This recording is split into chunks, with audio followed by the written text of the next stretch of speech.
share screen, Dik? Ya, Ya, aku record dulu baru share screen. Oke, selanjutnya kita share screen. Oke, boleh, maju dulu.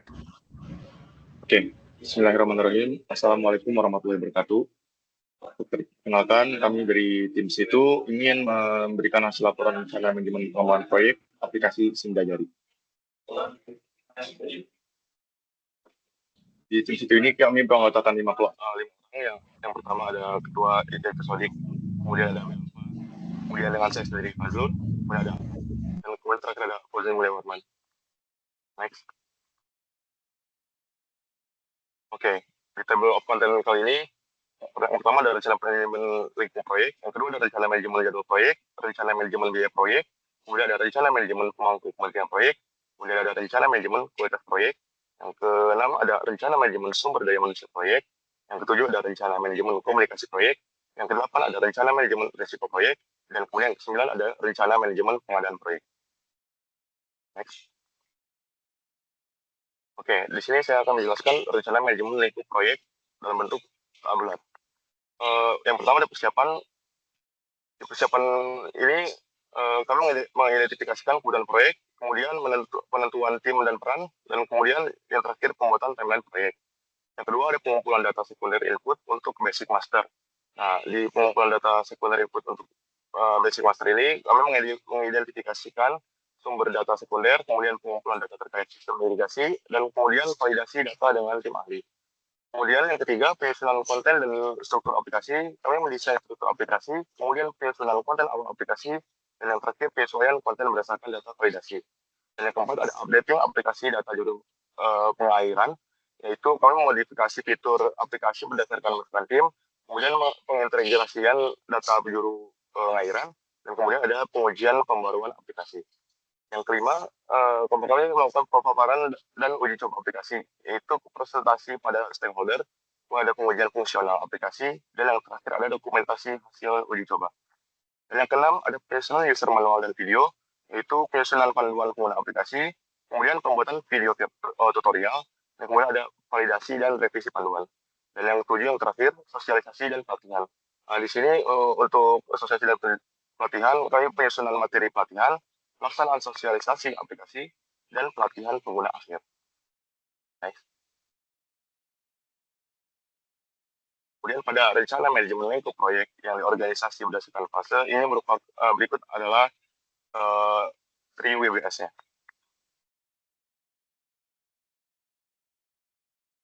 Dan kemudian pada rencana manajemen lingkup proyek yang Gantt chart, pada bulan pertama kami melakukan persiapan dan pengumpulan data sekunder input untuk basic master. Pada bulan kedua, kami melakukan penyusunan konten dan struktur aplikasi dan updating aplikasi data juru pengairan.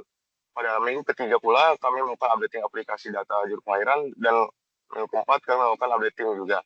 Kemudian pada minggu keempat terdapat juga paparan dan uji coba aplikasi, ya, dan penyusunan user manual dan video, dan terakhir sosialisasi dan pelatihan.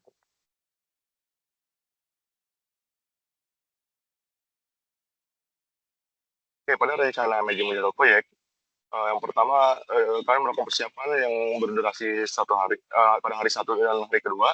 Kemudian pada pengumpulan data sekunder input untuk basic master kami melakukan pada hari ketiga sampai hari kelima. Kemudian penyusunan konten dan struktur aplikasi kami melakukan pada hari ke 789,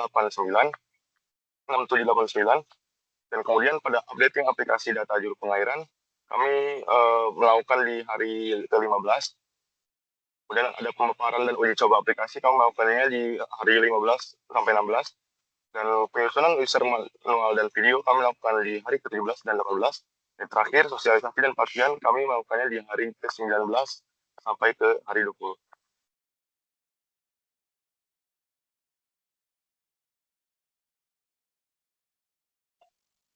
Baik, selanjutnya adalah untuk rencana manajemen biaya proyek dari berdasarkan dengan WBS yang sudah diberikan sebelumnya untuk proyek SIM-Jari. Dengan total estimasi biaya yang diberikan adalah sekitar 50 juta. Berikut adalah rincian alokasi atau estimasi biaya secara kasar yang kami rancang. Yang pertama, untuk persiapan, identifikasi kebutuhan proyek dengan estimasi maksimal 2.500.000, kemudian penentuan tim dan peran sekitar 2 juta, penyusunan dan pembuatan timeline proyek 1.500.000, sehingga untuk total persiapan maksimal biaya yang dibutuhkan adalah 6 juta. Kemudian untuk pengumpulan data dimulai dari identifikasi sumber data sekunder yang relevan maksimal 2.500.000. Kemudian pengumpulan data terkait dengan sistem yang akan berpengaruh di lapangan nanti itu sekitar 3 juta. Kemudian validasi data dengan konsultasi dengan para ahli 1.500.000, sehingga total biaya maksimal pada pengumpulan data adalah 7 juta. Kemudian di tahap selanjutnya adalah penyusunan konten dan juga struktur, dimulai dari merancang desain struktur aplikasi dengan estimasi 5 juta, kemudian menyusun konten awal untuk sistem aplikasi sekitar 4 juta, kemudian penyesuaian konten berdasarkan data validasi 2 juta, sehingga total biaya maksimal untuk penyusunan konten dan struktur sekitar 11 juta. Selanjutnya, untuk updating dan juga integrasi sistem, yang pertama itu untuk penyesuaian fitur berdasarkan masukan yang diberikan, itu estimasi biayanya maksimal 5 juta. Kemudian pengintegrasian data juru pengairan 4 juta, dan pengujian pembaruan aplikasi atau testing dan juga debugging sekitar 3 juta. Sehingga total biaya maksimal yang diperlukan untuk integrasi sistem adalah 12 juta. Kemudian untuk tahapan uji coba dan dokumentasi, untuk paparan presentasi 3 juta, kemudian pengujian aplikasi terhadap seluruh fungsinya adalah 2 juta, dan penyusunan dokumentasi hasil uji coba 2 juta, dengan total biaya maksimal adalah 7 juta. Kemudian tahap terakhir yaitu sosialisasi dan juga pelatihan kepada pengguna, yang dimulai dari penyusunan materi untuk pelatihannya adalah sekitar 3 juta, kemudian pelaksanaan sosialisasi aplikasi seperti pelaksanaan workshopnya itu maksimal 2 juta, dan pelatihan langsung pengguna juga 2 juta, sehingga total biaya pada sosialisasi maksimalnya adalah 7 juta. Selanjutnya, pada proyek Simdajari terdapat beberapa stakeholder untuk keberlangsungan proyek ini. Yang pertama itu adalah pembuat komitmen di bidang irigasi yang bertanggung jawab dalam pengawasan dan juga pengambilan keputusan utama terkait dari anggaran dan juga pelaksanaan proyeknya. Kemudian juga ada staf dinas bidang irigasi untuk membantu pembuat komitmen dan juga dalam urusan administrasi. Kemudian juga ada project manager, ini untuk mengawasi kelancaran dari jalannya project. Kemudian ada front end yang bertanggung jawab untuk membuat fitur tampilan fiturnya, kemudian back end untuk mengurus logika dari fiturnya. Kemudian adalah Android developer untuk aplikasi mobile-nya. Kemudian UI UX designer yang bertanggung jawab untuk merancang prototype dan juga mockup desain UI UX-nya. Kemudian ada tim monitoring dan juga evaluasi. Ini mengawasi perkembangan proyek dan juga melakukan evaluasi hasil pengembangan untuk memastikan kualitas dari proyeknya. Kemudian ada videographer yang bertanggung jawab untuk merekam dan juga mendokumentasikan segala kegiatan saat launching nanti. Kemudian ada juru pengairan. Ini pengguna utama dari aplikasinya yang akan melakukan pelaporan dan juga input data operasionalnya. Kemudian ada UPTD atau unit pelaksana teknisnya. Ini untuk mengelola dan juga menganalisis data dari laporan aplikasi serta menyebarkan hasil evaluasi kepada Dinas PU. Kemudian ada masyarakat pengguna layanan. Ini adalah orang yang mendapat manfaat dari efektivitas operasional jaringan irigasi dan juga perbaikan infrastruktur melalui aplikasi.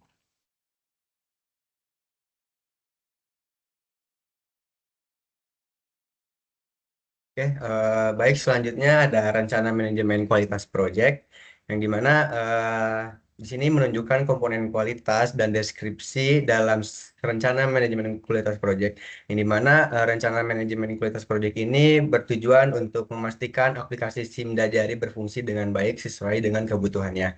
Nah, yang dimana komponen yang pertama itu ada tujuan kualitas, yang dimana ini untuk memastikan aplikasi Simdajari berfungsi dengan baik sesuai dengan spesifikasi yang ditetapkan dan memastikan aplikasi mudah digunakan oleh pengguna akhir, yaitu juru pengairan dan UPTD. Kemudian standar kualitas, ini mengikuti standar pengembangan perangkat lunak seperti ISO IC 25010 untuk kualitas perangkat lunak, standar keamanan data dan privasi pengguna. Kemudian ada proses pengendalian kualitas yang dimana ada review design. Ini untuk meninjau desain antarmuka UI UX yang dimana untuk memastikan pengalaman pengguna yang lebih optimal. Kemudian ada pengujian fungsional di mana untuk memastikan fitur aplikasi berjalan sesuai dengan kebutuhan pengguna. Kemudian ada pengujian keamanan yang dimana ini untuk mengidentifikasi dan mengeliminasi potensi celah keamanan. Kemudian ada uji coba lapangan yang dimana ini untuk menguji aplikasi di lapangan akhir gitu, di lingkungan benerannya. Kemudian ada tanggung jawab kualitas yang dimana ini ada tim monitoring dan evaluasi yang dimana di sini bertanggung jawab untuk melakukan pengujian dan memberikan laporan hasil evaluasi kualitas. Kemudian ada tim pengembang yang dimana ini memperbaiki setiap masalah yang ditemukan selama pengujian. Kemudian ada klien yang dimana memberikan masukan atau pendapat terkait fungsionalitas dan usabilitas aplikasi yang telah dibuat. Kemudian ada metode pengukuran kualitas. Di sini ada bug tracking, yang dimana untuk melacak dan mencatat dan memprioritaskan perbaikan bug. Kemudian ada kepuasan pengguna. Di sini seperti survei untuk menunjukkan kepuasan pengguna. Kemudian ada validasi data dengan tim ahli, yang dimana ini untuk memastikan data dan konten yang dimasukkan ke dalam aplikasi sesuai atau tidak. Kemudian ada rencana perbaikan kualitas yang dimana jika ditemukan ketidaksesuaian kualitas, tim monitoring dan evaluasi akan berkoordinasi dengan tim pengembang untuk melakukan perbaikan. Kemudian ada dokumentasi kualitas. Ini dilakukan dengan melakukan laporan-laporan yang dimana dapat membantu sebagai bukti pemenuhan standar kualitas proyek seperti pengujian fungsionalitas, hasil uji coba di lapangan, dan lain-lain. Kemudian selanjutnya ada rencana manajemen SDM proyek yang dimana ini kurang lebih sama seperti yang dijelaskan Fauzian, yaitu ada pembuat komitmen bidang irigasi yang perannya ini bertanggung jawab dalam pengawasan dan pengambilan keputusan utama terkait anggaran dan pelaksanaan proyek. Kemudian ada staf dinas bidang irigasi yang bertanggung jawab dalam membantu pembuatan komitmen dalam urusan administratif. Kemudian ada project manager yang membantu untuk mengawasi jalannya proyek. Kemudian ada front-end developer yang bertanggung jawab untuk membuat tampilan visual pada sebuah website. Kemudian ada back-end developer yang bertanggung jawab dalam mengatur database, menulis kode server, menghubungkan bagian front-end. Kemudian ada Android developer yang bertanggung jawab untuk mengembangkan dan membangun perangkat lunak berbasis mobile. Kemudian ada UI UX designer yang bertanggung jawab untuk merancang tampilan visual dan alur interaksinya. Kemudian ada tim monitoring dan evaluasi, yaitu bertanggung jawab untuk mengawasi perkembangan proyek dan melakukan evaluasi hasil pengembangan untuk memastikan kualitas proyek. Kemudian ada videographer, yang dimana ini bertanggung jawab untuk merekam dan membuat video produksi dengan skala kecil seperti iklan atau video. Kemudian juru pengairan, yang dimana ini pengguna utama aplikasi yang akan melakukan pelaporan dan input data operasional melalui aplikasi. Kemudian ada UPTD, yaitu unit pelaksana teknis, yang dimana ini untuk mengelola dan menganalisis data dari laporan aplikasi serta menyebarkan hasil evaluasi kepada dinas PU. Nah, di sini ada responsibility assignment matriksnya, yang dimana di sini R itu sebagai pihak yang bertanggung jawab dan P ini sebagai pihak yang melaksanakan. Nah, di sini ada sebuah tabel, contohnya ada persiapan, di sini ada tabel untuk SDM, yang dimana SDM di sini ada pembuat komitmen bidang irigasi dan project manager. Untuk tahapan 1.1,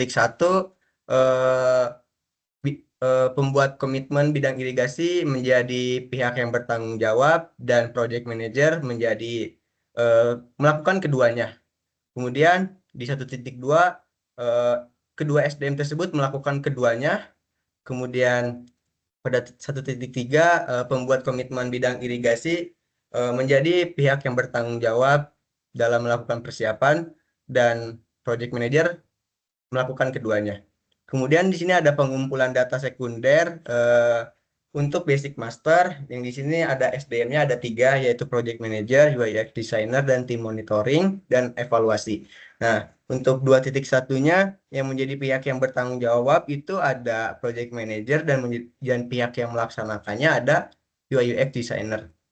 Dan untuk tim monitoring pada 2.1 tidak melakukan apa-apa. Kemudian pada 2.2 di sini project manager menjadi pihak yang bertanggung jawab dan UI UX designer masih menjadi pihak yang melaksanakannya. Nah, kemudian pada 2.3 masih sama, hanya beda di tim monitoring dan evaluasi yang dimana tim monitoring dan evaluasi melakukan keduanya, yaitu menjadi pihak yang bertanggung jawab dan menjadi pihak yang melaksanakannya. Kemudian penyusunan konten berdasarkan data validasi. Nah, di sini ada 2 SDM yaitu UI UX designer dan tim monitoring dan evaluasi. Yang di sini UI UX designer pada 3.1 melakukan keduanya dan tim monitoring hanya menjadi pihak yang bertanggung jawab saja. Nah, kemudian pada 3.2 pun sama, pada 3.3 pun sama. Selanjutnya, selanjutnya ada updating aplikasi data juru pengairan. Di sini SDM-nya lumayan banyak, yaitu ada project manager, front end developer, back end developer, Android developer, ada front end developer lagi, dan tim monitoring dan evaluasi juru pengairan, UPT dan UPTD atau unit pelaksana teknis. Nah, di sini untuk yang menjadi pihak yang bertanggung jawabnya itu ada project manager dan tim monitoring pada 4.1 dan sisanya itu menjadi pihak yang pelaksana seperti front end, back end, Android. Nah, pada 4.2 masih sama. Kemudian pada 4.3 eh, tim monitoring melakukan keduanya, yaitu menjadi pihak yang bertanggung jawab dan menjadi pihak yang melaksanakan.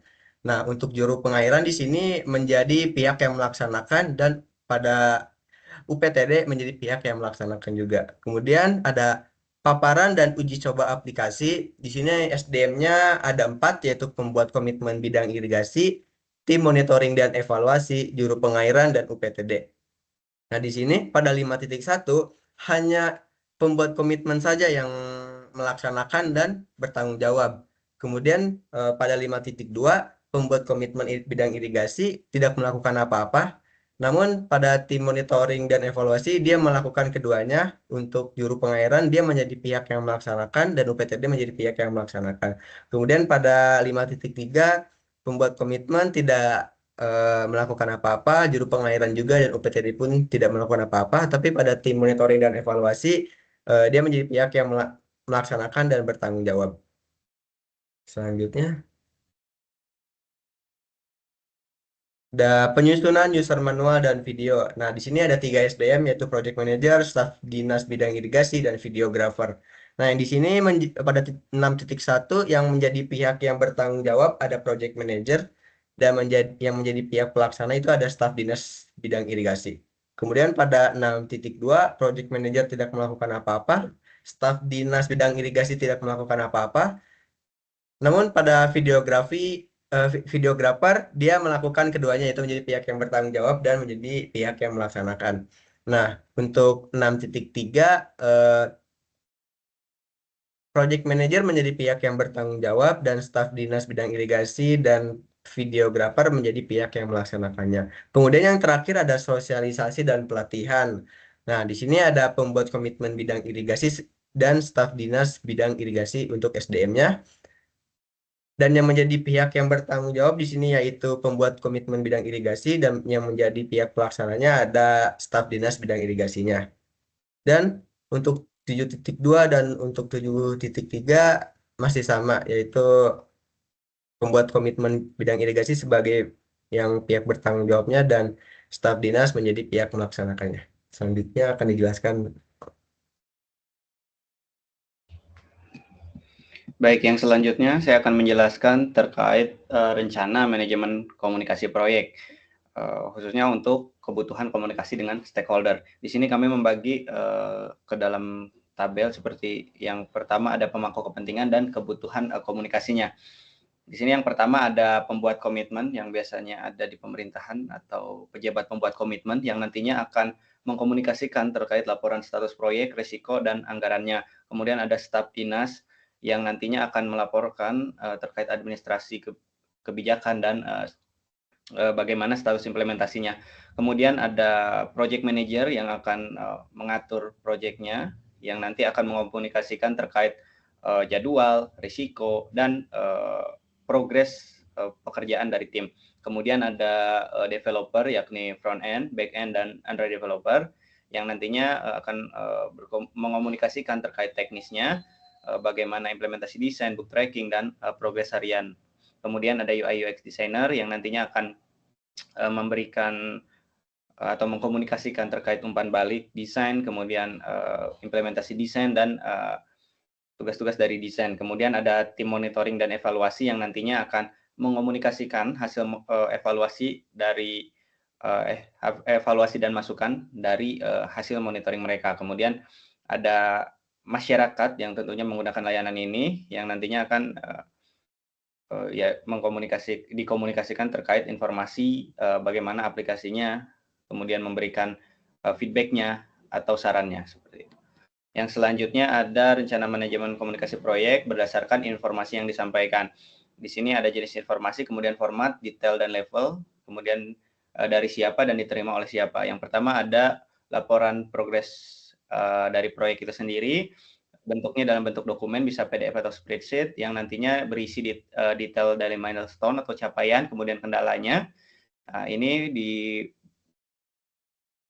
dikirim oleh project manager yang nantinya diterima oleh pembuat komitmen. Kemudian ada informasi terkait bug dan masalah teknis, yang nantinya di-tracking menggunakan tools seperti Jira, kemudian nanti berisi detail terkait daftar bug dan penyelesaiannya. Ini tanggung jawab developer dan nantinya dikirimkan ke project manager. Kemudian ada desain dan style guide, ini dalam bentuk Figma, kemudian nanti hasilnya berupa prototype dengan panduan teknisnya. Ini dibuat oleh UI UX designer untuk nanti diimplementasikan oleh developer. Kemudian ada feedback dan saran yang berformat bisa online, email, atau form online. Kemudian nanti berisi data feedback dari masyarakat. Ini dikirim oleh masyarakat itu sendiri dan nantinya diterima oleh tim monitoring dan evaluasi. Yang selanjutnya adalah informasi terkait evaluasi dan monitoring, bentuknya berupa dokumen PDF. Isinya berupa laporan hasil monitoring yang nantinya dibuat oleh tim monitoring dan evaluasi untuk dikirimkan ke project manager dan staf dinas. Kemudian yang selanjutnya ada rencana manajemen proyek berdasarkan metode, teknologi, dan frekuensi penyebarannya. Yang pertama ada di sini metodenya dan tujuannya. Yang pertama menggunakan email ya untuk mengkomunikasikan terkait formal dengan pihak utama. Kemudian ada WhatsApp atau Telegram untuk komunikasi harian untuk tim. Kemudian ada Google Drive dan atau Google Docs seperti itu untuk berbagi dokumen, kebutuhan dokumen. Kemudian ada Trello dan Jira ini untuk manajemen proyek ya, tugas dan bug tracking. Kemudian ada Zoom atau MS Team untuk rapat atau meeting. Kemudian ada juga berdasarkan frekuensinya. Di sini rapat tim harian setiap pagi atau daily stand up. Kemudian ada laporan progres yang biasanya dilaksanakan mingguan. Kemudian ada feedback pengguna setiap akhir bulan. Kemudian ada evaluasi monitoring yang dilakukan bulanan. Kemudian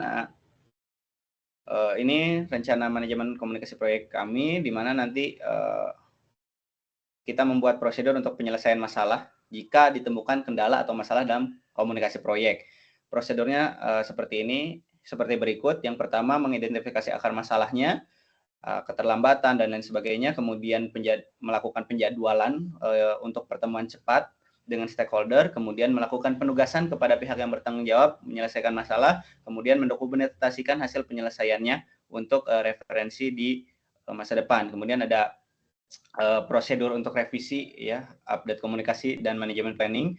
Yang pertama, kita mengidentifikasi kebutuhan revisinya, apa yang perlu dirubah dari stakeholder atau teknologi baru, kemudian didiskusikan revisinya dengan project manager dan stakeholder utama, kemudian memperbarui dokumen, komunikasi secara formal, kemudian mendistribusikan dokumen yang telah disepakati ke seluruh stakeholder. Kemudian ini beberapa glosarium terkait definisi seperti milestone, yaitu pencapaian, kemudian bug tracking, mendokumentasikan, melacak, dan menyelesaikan permasalahan, kemudian style guide ini panduan terkait desain aplikasi, kemudian monitoring ini adalah proses mengawasi dan evaluasi dari proyek. Kemudian ini rencana manajemen proyek berdasarkan pemangku kepentingannya. Kami buatkan tabel, di sini ada pemangku kepentingan, kemudian nama dokumennya, formatnya, dan jadwalnya. Kurang lebih pembuat komitmen nanti akan membuat laporan komitmen dan evaluasi atau project charter gitu ya.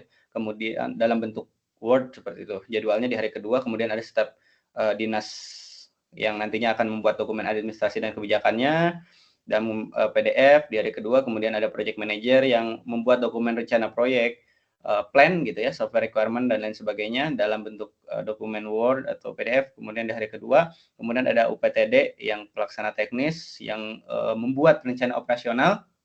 Di hari kelima, kemudian ada juru pengairan yang memberikan data operasional dan laporan irigasi dalam bentuk dokumen Word juga. Di hari kelima, kemudian ada UI UX, ini yang membuat desain UX, panduan software desain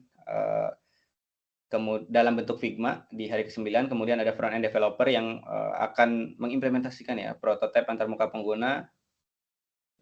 Ini juga dalam dokumen Figma di hari ke-15. Kemudian ada back end yang membuat API dan logika bisnisnya dalam bentuk dokumentasi API di hari ke-15. Kemudian Android developer yang membuat aplikasi mobile dalam bentuk file APK nantinya di hari ke-15, dan monitoring, laporan monitoring, kemudian videographer membuat video kegiatan, dan masyarakat pengguna layanan yang memberikan feedback dan saran dalam bentuk email atau form di hari ke-20. Kemudian ada rencana manajemen risiko proyek. Di sini kami sebelum menentukan risk-nya, kami mengkategorikan terlebih dahulu. Yang pertama, kami mengkategorikan probabilitasnya dalam 3 kategori. Yang pertama low, yaitu kecil kemungkinan, bisa 1 sampai 3 kali dalam sebulan. Kemudian medium, atau kadang terjadi bisa 4 sampai 6 kali dalam sebulan. Kemudian high, ini sering terjadi 1 sampai 3 kali dalam seminggu. Kemudian kategori dampaknya low, ini sangat kecil terhadap pengaruhnya terhadap anggaran, waktu, dan lingkup proyek. Kemudian medium, ini proyek berjalan namun anggaran, waktu, dan lingkup proyek ini membengkak. Kemudian high, ini proyek bisa diperpanjang atau mungkin dibatalkan.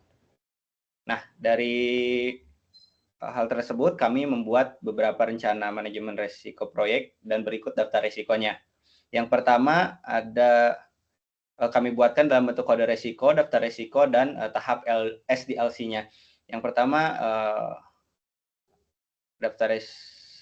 dapat dilihat berikut adalah daftar risiko dari proyek Simda Jari ini.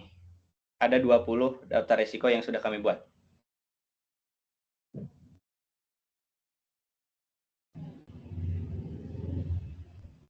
Baik, selanjutnya setelah kami memetakan 20 risiko yang mungkin terjadi pada proyek Simda Jari, selanjutnya kami melakukan inventarisasi risiko berupa melakukan pemetaan risiko-risiko ke dalam matriks yang terdapat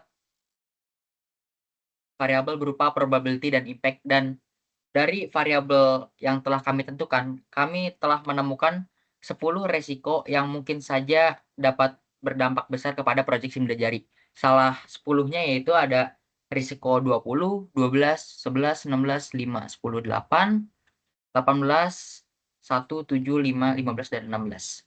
Selanjutnya, setelah kita menemukan 10 risiko yang mempunyai dampak besar pada proyek Simda Jari, kami melakukan beberapa tindakan, yaitu pertama, memetakan dulu risikonya. Selanjutnya kita tentukan dulu trigger dari risiko tersebut, terus orang yang bertanggung jawab, respon yang telah akan kita lakukan, kami respon plan-nya, lalu kami petakan juga probability dan impact serta hasil dari probability dan impact tersebut, yang dimana hasilnya akan kami urutkan berdasarkan risiko yang mempunyai probability dan impact terbesar.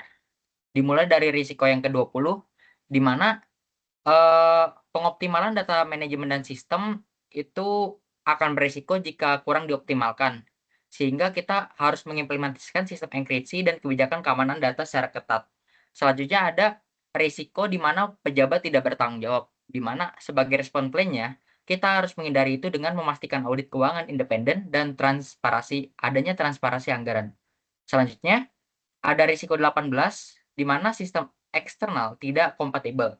Di mana di sini kami mempunyai plan sebagai berikut, yaitu melakukan pengujian kompatibilitas secara menyeluruh sebelum integrasi.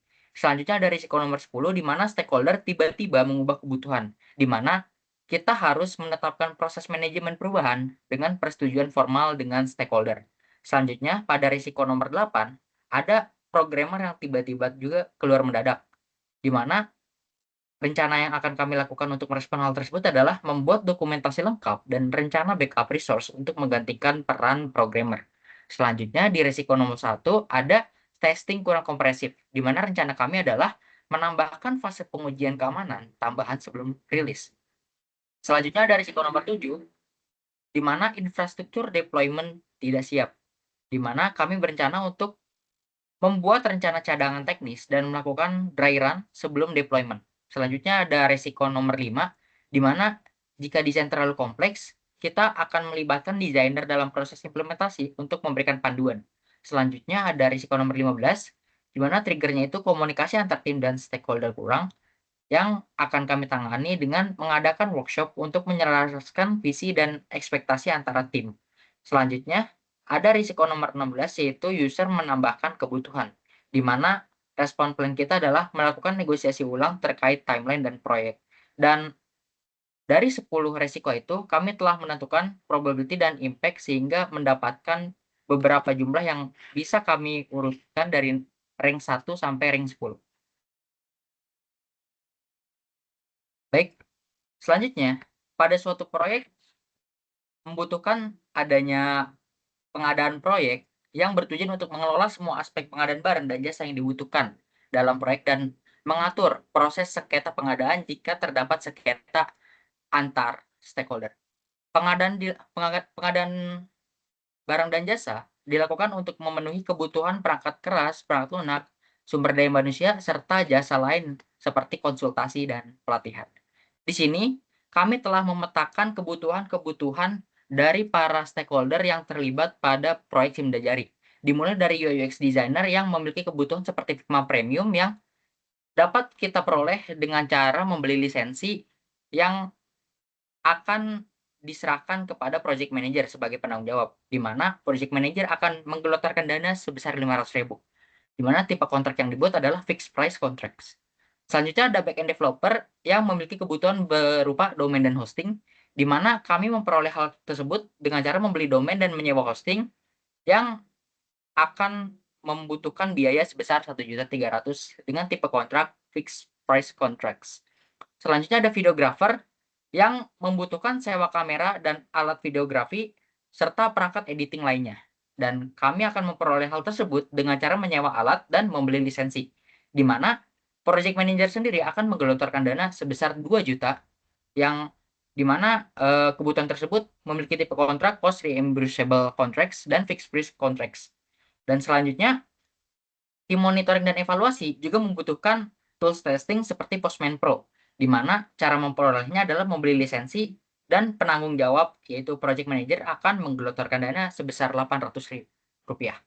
Yang tipe kontraknya itu fixed price contracts, di mana yang terakhir itu ada project manager sendiri yang membutuhkan kebutuhan seperti tools manajemen proyek untuk memastikan proyek berjalan dengan lancar seperti Trello atau Asana, di mana Trello atau Asana sendiri dapat diperoleh benefitnya dengan cara membeli lisensi dan mengeluarkan dana sebesar 300.000 rupiah dengan tipe kontrak fixed price contracts, di mana semua kebutuhan yang telah kami petakan ini kemungkinan akan memakan biaya sebesar 4.900.000 rupiah. Selanjutnya adalah terdapat kemungkinan pada sebuah proyek apabila setiap stakeholder itu terdapat sengketa saat kita sudah menandatangani sebuah pengadaan proyek. Dan pada tahapan-tahapan sengketa tersebut, kami telah mendeskripsikan proses dan memetakan pihak yang terlibat serta mendeskripsikan juga dokumen pendukung yang dibutuhkan dan waktu penyelesaian yang dibutuhkan. Seperti tahapan identifikasi sengketa, di mana mengidentifikasi permasalahan pengadaan seperti keterlambatan pengembangan modul atau hasil kerja tidak sesuai dengan spesifikasi SRS. Yang dimana pihak yang terlibat yaitu project manager, vendor, dan tim monitoring dan evaluasi. Lalu kami akan memberikan dokumen pendukung seperti laporan progres dan dokumen kontrak yang akan diselesaikan dalam rentang waktu 1-3 hari. Selanjutnya ada tahapan negosiasi, di mana negosiasi adalah diskusi antara proyek dan vendor untuk mencari jalan tengah bersama-sama, seperti revisi jadwal atau peningkatan kualitas output, yang dimana pihak yang terlibat adalah project manager serta vendor atau stakeholder eksternal. Lalu untuk dokumen pendukungnya adalah notulen rapat dan rencana aksi revisi yang memerlukan waktu 3-5 hari. Selanjutnya ada mediasi, di mana mediasi adalah pihak eksternal yang terlibat dalam proses sengketa. Jika negosiasi gagal, pihak ketiga dilibatkan untuk memfasilitasi penyelesaian masalah secara netral, di mana pihak yang terlibat adalah project manager, vendor, dan mediator itu sendiri, di mana dokumen yang mendukung adalah surat penunjukan mediator serta laporan mediasi setelah sengketa selesai, yang akan diselesaikan dalam waktu 7-14 hari atau 1-2 minggu.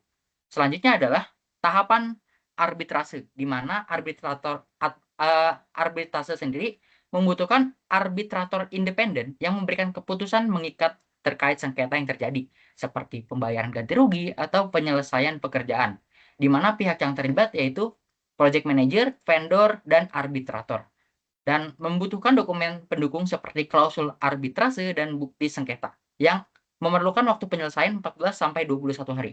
Selanjutnya ada tahapan litigasi, di mana jika tahapan arbitrase gagal, sengketa dibawa ke ranah hukum melalui proses pengadilan untuk mendapatkan keputusan final, di mana pihak yang terlibat adalah project manager, vendor, dan pengadilan, yang membutuhkan dokumen pendukung seperti surat gugatan, bukti kontrak, dan putusan, yang membutuhkan waktu paling lama, yaitu 30-60 hari.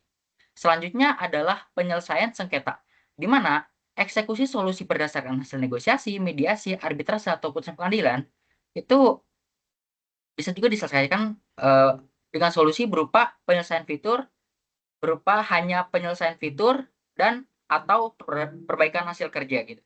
Dengan pihak yang terlibat, project manager, vendor, dan tim monitoring, serta dokumen pendukung yaitu laporan penyelesaian sengketa.